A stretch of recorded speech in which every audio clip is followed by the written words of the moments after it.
Despite the fact that we rarely speak about sex in our daily lives, sex is a huge component of our quest for happiness. Sex is about connection, intimacy, and pleasure, and this is the reason why we all love it in and out of relationships. If we don't speak about sex, we definitely think about it a lot. Sex appeal is 50% what you've got and 50% what people think you've got. Some things are better than sex, and some are worse, but there's nothing exactly like it. An intellectual is a person who's found one thing that's more interesting than sex. Sex without love is merely healthy exercise. Money, it turned out, was exactly like sex. You thought of nothing else if you didn't have it and thought of other things if you did. There's nothing better than good sex. But bad sex? A peanut butter and jelly sandwich is better than bad sex.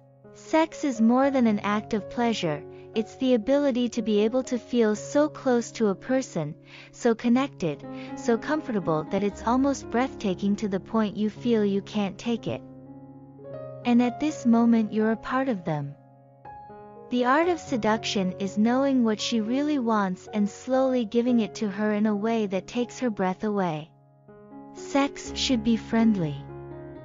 Otherwise stick to mechanical toys, it's more sanitary. What holds the world together, as I have learned from bitter experience, is sexual intercourse. To have her here in bed with me, breathing on me, her hair in my mouth, I count that something of a miracle. I am not saying renounce sex, I am saying transform it. It need not remain just biological, bring some spirituality to it. While making love, meditate too. While making love, be prayerful. Love should not be just a physical act, pour your soul into it. The sexual embrace can only be compared with music and with prayer. Sex is a momentary itch, love never lets you go. Everything in the world is about sex except sex. Sex is about power. Sex is always about emotions. Good sex is about free emotions, bad sex is about blocked emotions. When sex involves all the senses intensely, it can be like a mystical experience. The major civilizing force in the world is not religion, it is sex. Everybody says sex is obscene. The only true obscenity is war. Sex is a big question mark. It is something people will talk about forever. Sex is a part of nature. I go along with nature. Sex is perfectly natural. It's something that's pleasurable. It's enjoyable and it enhances a relationship. So why don't we learn as much as we can about it and become comfortable with ourselves as sexual human beings, because we are all sexual. Sex lies at the root of life, and we can never learn to reverence life until we know how to understand sex. Sex is not the answer. Sex is the question. Yes, is the answer. My sexuality is not an inferior trait that needs to be chaperoned by emotionalism or morality. I live for sex.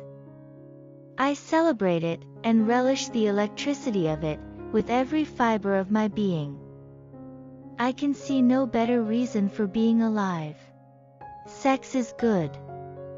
Everybody does it, and everybody should. We are all born sexual creatures, thank God, but it's a pity so many people despise and crush this natural gift. I live for sex.